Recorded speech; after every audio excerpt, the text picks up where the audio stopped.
Bem-vindos a mais um episódio do Fala-me de Tecnologia, hoje para falarmos sobre Radical Collaboration. Por isso temos connosco o Alexandre Mendes, da Subvisual, tem trabalhado no desenvolvimento de equipas, empreendedorismo e inovação, e a Carla Gomes, dos Recursos Humanos da Bosch, em Braga, para a área da investigação e desenvolvimento. Vamos a isto.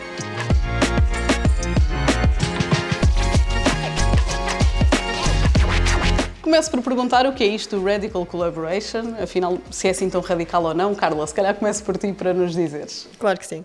Bom, não é radical no sentido que a colaboração sempre existiu, não é? A verdade, e o Alexandre comentava isto ainda agora há pouco tempo, as empresas sempre trabalharam e as equipas sempre trabalharam em colaboração. O que é que este Radical Collaboration vem trazer de novo, ou procura trazer de novo às organizações e às equipas? É precisamente uma forma diferente de trabalhar, que vai muito além daquilo que é o sentido comum ou o conceito comum de uma equipa, que trabalha muito mais centrada num objetivo, para trabalhar agora mais centrada num projeto muito mais alargado. O facto de o fazerem desta forma implica também que as equipas sejam equipas mais diversas, e isto porque podes, numa mesma equipa, ter diferentes competências, diferentes conhecimentos, diferentes backgrounds. Obviamente que trabalhando sempre com o foco na humanidade e com o foco na inovação. Porque o que se procura verdadeiramente com estas equipas que vão trabalhar no Radical Collaboration é antecipar, é trazer aquilo que as empresas provavelmente ainda não sabem, mas que querem muito acrescer ao seu resultado e ao seu produto. Componentes importantes deste Radical Collaboration. Ao trabalhar num projeto onde juntamos várias equipas muito diferentes e, portanto, muito multiculturais, de idades completamente diferentes, de géneros diferentes, há aqui algumas questões que temos que ter em consideração, nomeadamente um eu mais forte e um nós mais forte. Duas dimensões fundamentais para mim, e isto porque eu preciso particularmente de saber quem sou, e preciso particularmente de saber como é que vou lidar com os outros, até porque os outros vão assumir uma dimensão muito especial na relação que vou estabelecer com eles. O nós é também algo fundamental, e por isto que eu disse mesmo agora, eu preciso claramente de perceber como é que os vou tratar e preciso de perceber o que é que vamos fazer para chegar onde queremos chegar. Eu acho que não é novo, como eu disse. Eu acho que, ainda por cima, e tendo em consideração que a espécie humana é, na sua natureza, orientada para trabalhar colaborativamente, e é quando trabalhamos em conjunto que trabalhamos melhor e que atingimos melhores resultados, acho que isto não é totalmente novo, mas acho que, efetivamente, traz alguns desafios acrescidos quando juntamos isto a desafios como a inovação, como resultado da empresa e, acima de tudo, o bem-estar das pessoas nas empresas. Mas como é que isto se implementa? Alexandre, se calhar agora eu passo para ti. Como é que isto se implementa? Existe um gestor deste tipo de colaboração? Como é que tu implementas isto nas tuas equipas? Eu diria que o desafio aqui é nós mantermos uma conversa que já tem muitos anos e muito texto, muita publicação, muita exaustão em cima como a colaboração, e mantermos isto vivo, porque ainda não estamos a fazer suficientemente bem. E quando pensamos sobre como implementamos, a ideia principal que gostava de partilhar, e que acho que ao limite praticamos na empresa, é a ideia de que não há uma resposta certa, mas que há uma abordagem que nos viabiliza a experimentação que naquele momento com aquelas pessoas funciona. Sabendo que essa abordagem de experimentação nos leva a testar várias variáveis, desde a constituição das equipas ao objetivo definido, aos recursos que têm, e provavelmente, seja qual for a experiência que vamos fazer e o modelo, vai funcionar circunstancialmente. E quando falamos de colaboração, com tudo o que tem acontecido, com todas as mudanças e disrupções dos últimos 5 anos, por exemplo,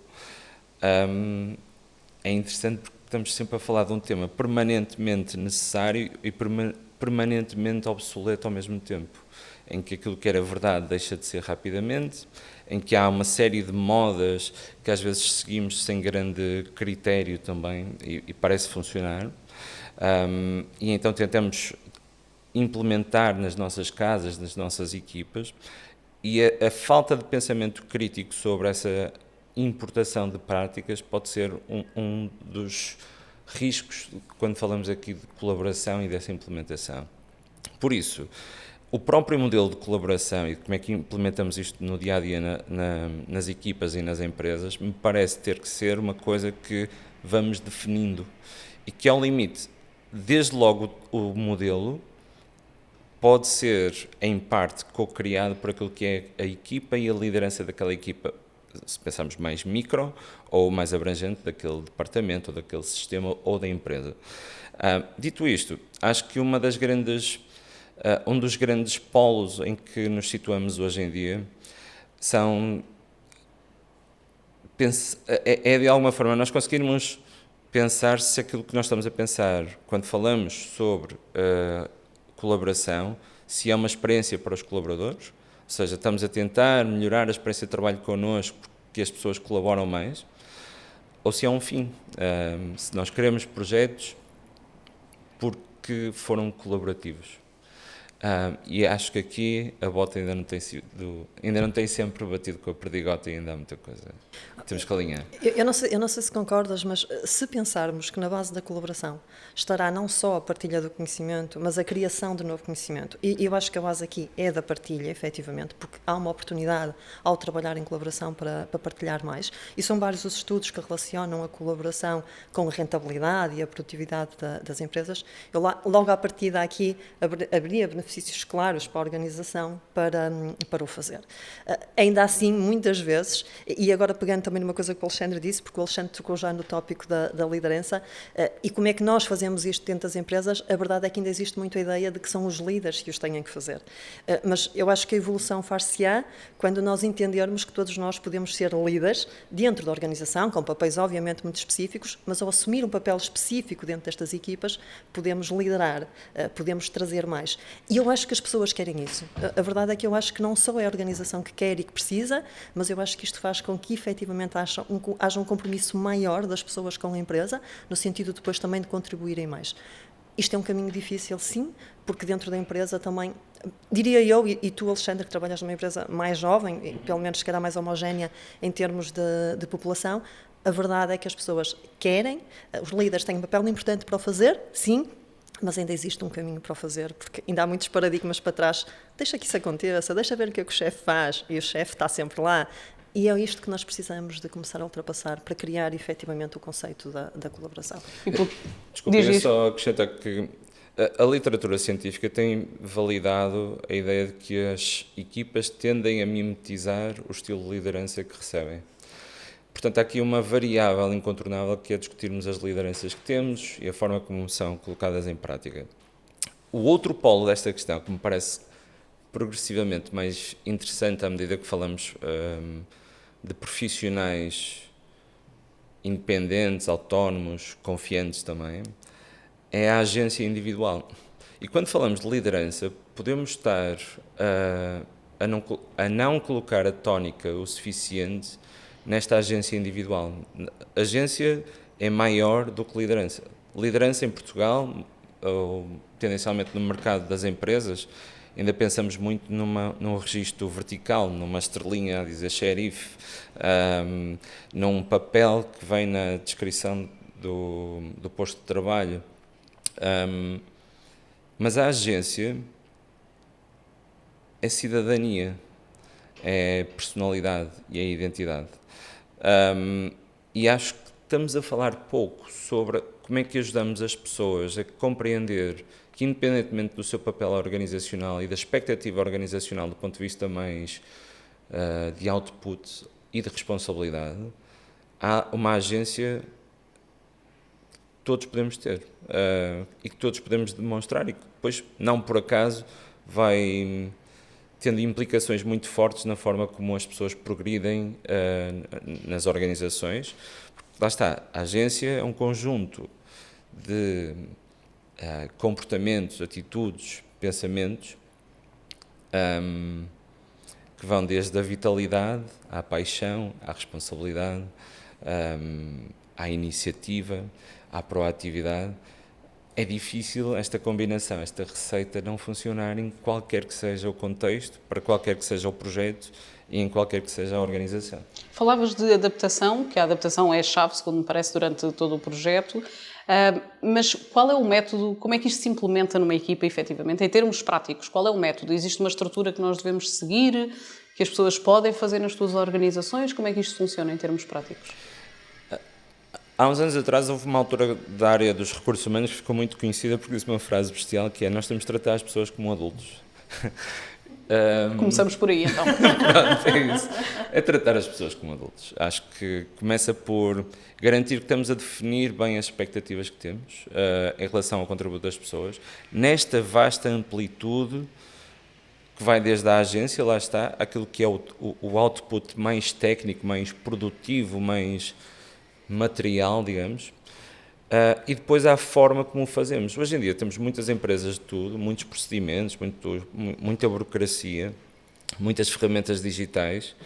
Eu acho que uma das coisas que mais distingue trabalhar num sítio ou no outro é o como, é o tom com que fazemos as coisas, como vamos para uma reunião, somos bem dispostos ou somos macambúzios. Posso falar com a minha chefia ou tenho que meter um requerimento? Posso comentar com o meu colega de trabalho uma ideia que tive ou devo guardar para mim? Posso ir ao Reddit pesquisar um assunto que é essencial para o meu trabalho ou ativar o ChatGPT para me ajudar a fazer um relatório ou é um tabu? Mas isso é uma matriz que deve ser seguida, que deve ser implementada, definida e implementada, ou é uma coisa que vai sendo adquirida? Eu gosto da ideia de um GPS. Apontamos uma direção, definimos uma expectativa, o GPS devolve-nos uma certa ideia de previsibilidade de parte a parte e apresenta-nos opções. Porque também estarmos a hiperdefinir ou estabelecer aquilo que vai ser o contributo de uma pessoa, a dada altura torna-se desinteressante.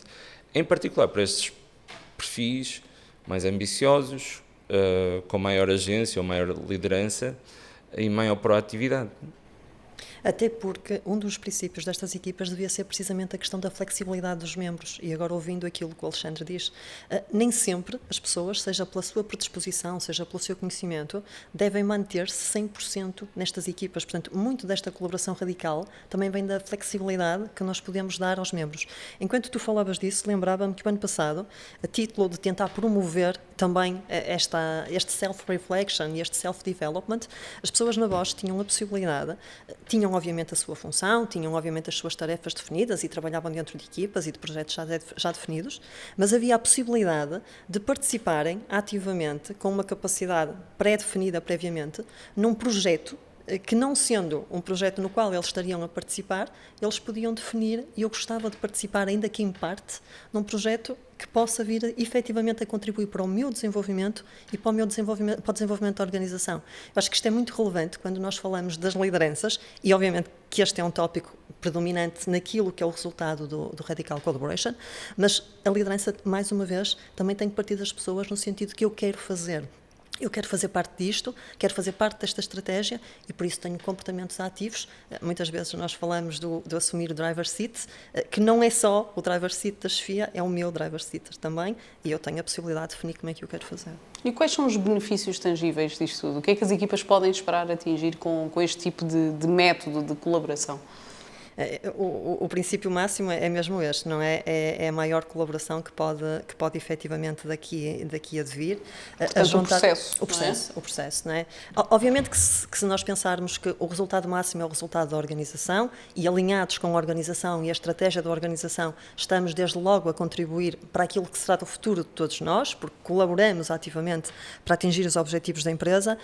Há aqui questões, obviamente, que relacionadas muito com a confiança, com o desenvolvimento de todos, o facto de todos poderem ativamente fazer parte e sentirem-se ouvidos dentro da organização, porque este é um pressuposto muito importante na colaboração, e nesta colaboração particularmente, que não há ideias estúpidas. Todas as ideias são ouvidas, todas as ideias são tidas em consideração. Portanto, não haveria melhor ideia, melhor oportunidade de fazer com que todos se sintam valorizados, parte de um resultado e, desta forma, com toda a certeza, muito mais envolvidos naquilo que é o propósito da empresa. Eu recentemente li um artigo que dizia que muita gente achava que o motivo pelo qual as pessoas se mantinham na empresa era o propósito da empresa. Mas havia uma pesquisa que dizia que o propósito, à semelhança de tantos outros elementos, era mais um dos contribuintes para que as pessoas se mantivessem na empresa. Porque o verdadeiro motivo pelo qual as pessoas se mantinham na empresa era, na verdade, este sentido de colaboração que podiam efetivamente estabelecer com os outros. Isto é efetivamente muito além daquilo que eu posso fazer, se não existir o ambiente que o Alexandre falava há pouco, uma cultura clara de integração, de abertura, sem medo, onde eu posso ativamente... Querias perguntar sobre Não, ia perguntar exatamente isso. Como é que se incentiva esta partilha de conhecimento, de experiência? Como é que se incentiva isso para que os colaboradores se sintam parte?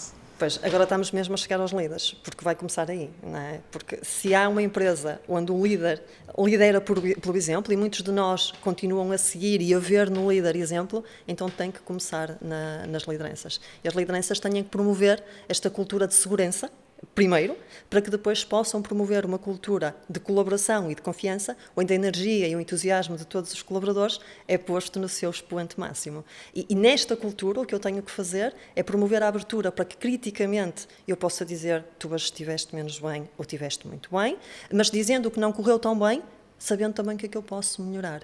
Isto faz-se de uma forma aberta. E este é um ponto muito importante, porque nós mesmo culturalmente não estamos habituados a fazê-lo com toda esta abertura, mas há muitas alterações, mesmo em termos de processos de recursos humanos, que nos levam neste sentido. Deixa-me só acrescentar, Sofia, e aqui eu vejo um entrave grande, é provável que seja cultural também, é que quando nós pomos tanto peso ainda nas lideranças, e nestas lideranças colaborativas, também são eles aqueles que sofrem mais queixas quando se trata de falar sobre estes assuntos, porque os colaboradores identificam muitas vezes os líderes como sendo aqueles que não partilham informação, não estão abertos a feedback, não têm tempo para dar feedback, e portanto aquilo que nós esperaríamos que se criasse, que era uma cultura onde o líder ativamente promove a abertura para falar e para desenvolver este tipo de conceitos, na verdade não acontece. E, portanto, há um conselho que eu gosto particularmente, que é muito mais que fazer aquilo que dizes, diz aquilo que fazes. Portanto, promove ativamente na equipa a informação, a partilha, para que todos confiem naquilo que estás a dizer. Mas sendo o líder um foco, neste caso um possível arranque para a operação, como é que se promove uma cultura mais igualitária? Que é esse o objetivo, não é? Como é que descentralizamos do líder para depois passar para baixo? Eu provavelmente diria que a palavra-chave é descentralização. Agora, lá está. Eu acho que convém tentarmos examinar porque é que as coisas não funcionam bem. E sem grandes preconceitos. Por exemplo, quando falamos de líder, temos que ver na cadeia hierárquica de quem é que estamos mesmo a falar. Tipicamente estamos a falar da chefia direta, que é discutível se tem mesmo a amplitude e o poder para fazer aquilo que é, para fazer acontecer aquilo que é realmente a expectativa da equipa. Portanto, é normal que esta camada de liderança esteja a ficar mais pressionada, porque houve muitas equipas, têm muito clara a percepção daquilo que devia mudar, mas está ali entalado muitas vezes hierarquicamente entre aquilo que depois tem que reportar para cima, para um nível de abstração já muito diferente, e angariar recursos e apoios para conseguir executar, para conseguir devolver à equipa mais da base da pirâmide, digamos assim. Por isso, eu acho que nós temos que fazer aqui uma boa autópsia, ou ponto de situação, ou análise, chamem-lhe o que quiserem, para perceber porque é que as coisas não estão mesmo a funcionar.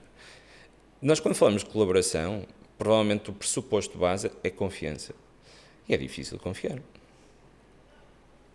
E acho que não podemos ter tabu de dizer que é difícil confiar, que é difícil contratarmos uma equipa ou uma liderança para confiar, principalmente em coisas que nunca fizemos.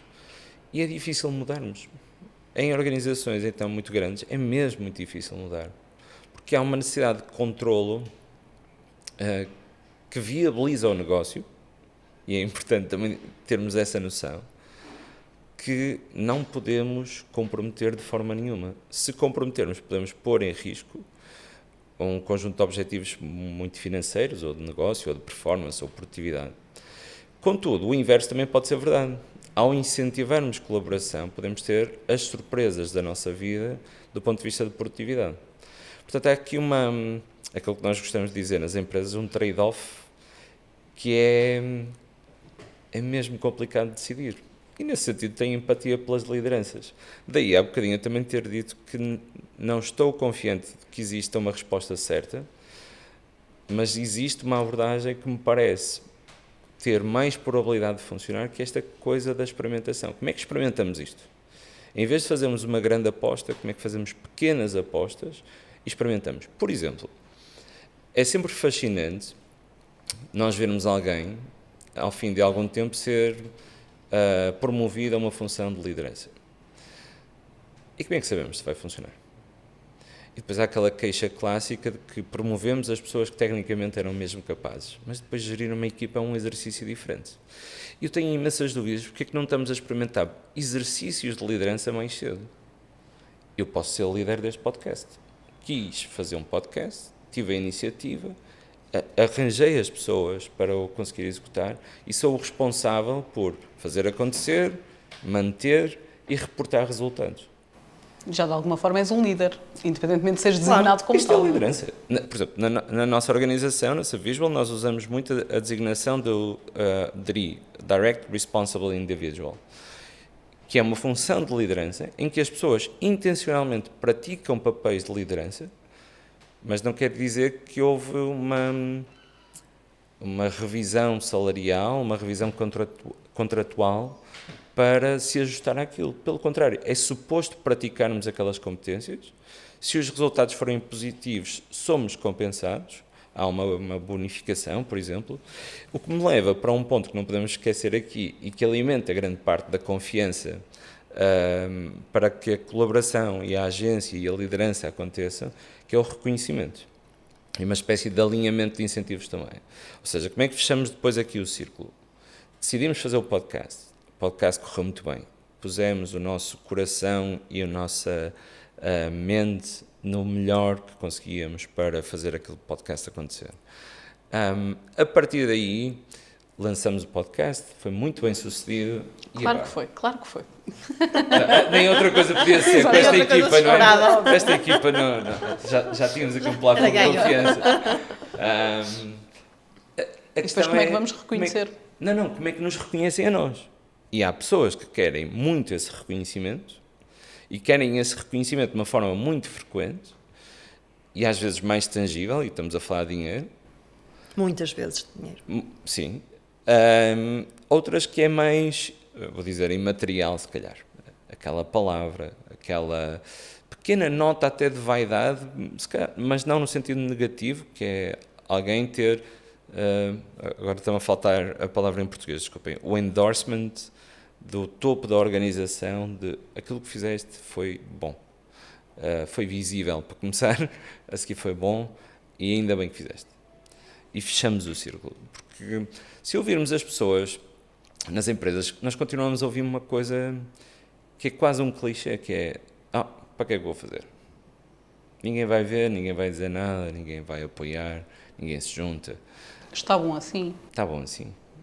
Sempre fizemos assim. Sempre fizemos assim. Já tentei fazer qualquer coisa em 1999 e agora já não tenho energia.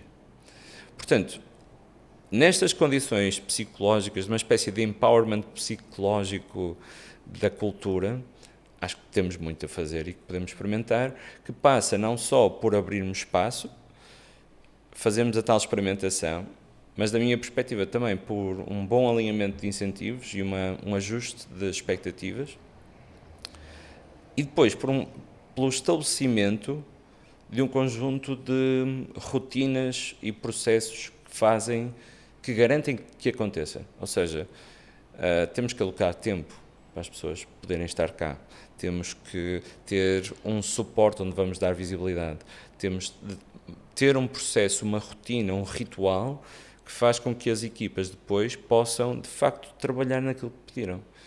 Acho que uma boa forma para o topo da liderança confiar e saber como voltar à conversa, como fechar o círculo, é termos uma boa noção de o que é sucesso. Se fizermos isto, o que é sucesso? Para depois conseguirmos fechar a conversa. E depois temos que participar, ser agentes, mas não haver complacência. Se não tiver a ser bom, matamos. E tudo bem. Começa outra vez. experimentamos. E adaptamos, não é? Exatamente. E libertamos-nos para poder fazer outra coisa. Que faça mais sentido. Que outras estratégias ou ferramentas é que trarias aqui para incentivar esta Olha, o colaboração? Alexandre, ao falar da experimentação, porque nós também temos, não com esse título tão pomposo que tu usaste agora, mas obviamente que também Qual temos. foi? Foi o DRI. Certo, sim, sim. Mas, portanto, a verdade é que nós também temos esta componente da experimentação, mas ele levou-me a um outro conceito muito importante que eu acho que inevitavelmente esta experimentação traz, que é a necessidade de desenvolver competências colaborativas. E agora aproveitando aqui também que estamos a falar de colaboração. E isto porquê? Porque muitas vezes estes processos de experimentação são processos que ajudam a construir estes líderes do futuro. Sejam eles formais ou informais, é para isto que contribuem.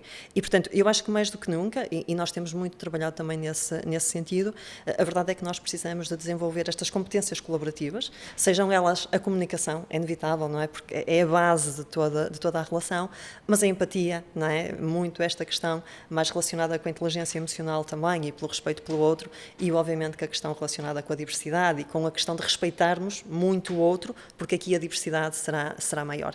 E, portanto, estas estratégias de que podemos colocar as pessoas a serem de alguma forma testadas, seja por uma função específica, seja como coordenadores de um projeto específico, é algo que pode funcionar, já funciona, eu acho que funciona muito bem e nós já o fazemos, e aí eu acho que é mesmo o ponto crucial, é passar a dar mais responsabilidade, mais autonomia às pessoas. Tu falavas da descentralização.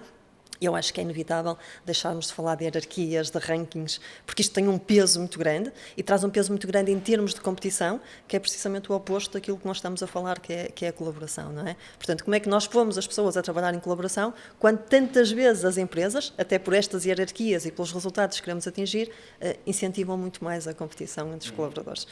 E aqui eu acho que é um caminho muito longo, mas que acho que vamos conseguir fazer com todos. Claro, e que já estamos a caminhar para lá, não é? Já estamos a fazer. Bom, o nosso episódio de hoje fica por aqui, daria pano para mangas para continuarmos, mas a verdade é que já chegou ao fim. Obrigada por terem estado connosco, por darmos estes conselhos também para as organizações poderem implementar. Fiquem atentos, o próximo episódio está para breve.